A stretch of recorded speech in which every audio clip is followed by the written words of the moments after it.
Hey everyone, and welcome. Today, we are diving deep into what I think is one of the most powerful tools in all of statistics, the confidence interval. We're going to explore the surprising power of making a really good guess. I mean, you've seen this a million times, right? How on earth can a poll of just 1,000 people tell us anything about an entire country's election? It feels like some kind of wizardry, but I promise you, it's not magic. It's just some really elegant and really practical math. So with that, welcome to our Flow Tao Salon of statistics. Tao literally means the way, and today our whole goal is to find the way, the elegant path to understanding a massive group from just a tiny slice. This isn't just about memorizing formulas, okay? It's about a fundamental, smarter way to look at the world around us. Okay, so our journey starts by figuring out what we're actually trying to find, that hidden number, the big secret we're trying to uncover. In the world of stats, they call this the target parameter. Think of it as the true average income, or the real percentage of people who prefer one brand over another. It's the actual number for the entire group. That's the treasure we're hunting for. So, when we go hunting for this number, we've basically got two ways to do it. We can make one single, sharp guess, or we can map out a territory where our treasure is most likely hiding. So, a point estimator, that's like taking a single shot in the dark. It's simple, for sure, but let's be real, you're almost guaranteed to be wrong, even if it's just by a little. Now, an interval estimator, that's totally different. It gives us a range. It's like saying, I'm pretty sure it's somewhere in this area. It's a bit more complex, yeah, but it's way more reliable because it's honest about the fact that we don't know things perfectly. All right, so how do we actually build this super reliable range? Well, we're going to construct what I like to call a confidence bridge. It's what connects the little bit we know from our sample to the giant, unknown world of the whole population. It all starts right here, with the sample mean. You'll see it written as X bar. This is just the average you calculate from the data you collected. Simple as that. It's our anchor point. It's our best single guess. But of course, we can't just stop there. We add this little guy, the plus or minus symbol. This is the moment we admit, hey, our sample average probably isn't exactly right. So we're building a buffer, right? A little safety net around our best guess. And this whole chunk right here, that's our buffer. That's the famous margin of error you hear about on the news. Now, I know it looks a little scary, but it's really just a calculated cushion based on three simple ideas. Z is just how confident we want to be. 95%, 99%. S is the variation in our sample. Are all the numbers clumped together, or are they all over the map?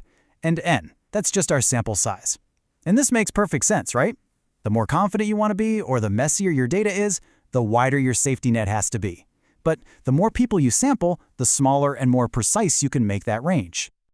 So what does 95% confident really mean? This is maybe the most important part, so listen up. It does not mean there's a 95% chance the true answer is in our specific range. Nope. What it actually means is that the method we're using, the recipe for making these ranges, works 95% of the time. It's about the reliability of the process, not a single outcome. Yeah, this is the perfect way to picture it. Imagine you're fishing. Being 95% confident is like knowing that your technique for casting a net is so good, it's going to catch the fish 95 times out of every 100 casts. Any single confidence interval we calculate, that's just one cast of the net. We don't know for sure if this one caught the fish, but we trust our method.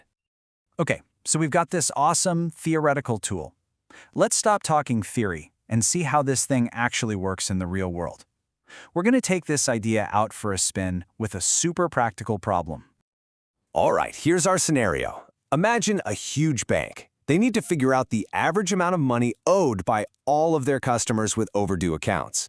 I mean, they can't possibly check every single one, right? That'd be impossible. So what do? They do the smart thing. They pull a random sample of 100 accounts. In that sample, they find the average debt is $233.28. The standard deviation is about $90, which, remember, is just a way of saying how spread out those debt amounts are. So they take those numbers, they plug them into that formula we just looked at, and bam, they get this range. The bank can now be 95% confident that the true average debt across all of its delinquent accounts is somewhere between about $215 and $251. Now that is something you can actually use to make decisions. And the best part? To get this kind of powerful result, you only need to check two simple boxes.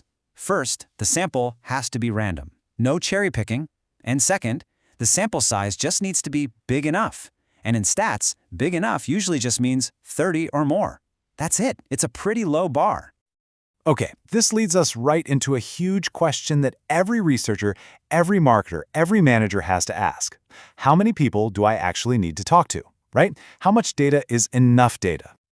And the beautiful thing is, statistics gives us an answer. We don't have to just pull a number out of thin air. We can figure out the exact sample size we need to get the precision we want. And you can imagine, for anyone trying to manage a budget or a timeline, that is absolutely critical.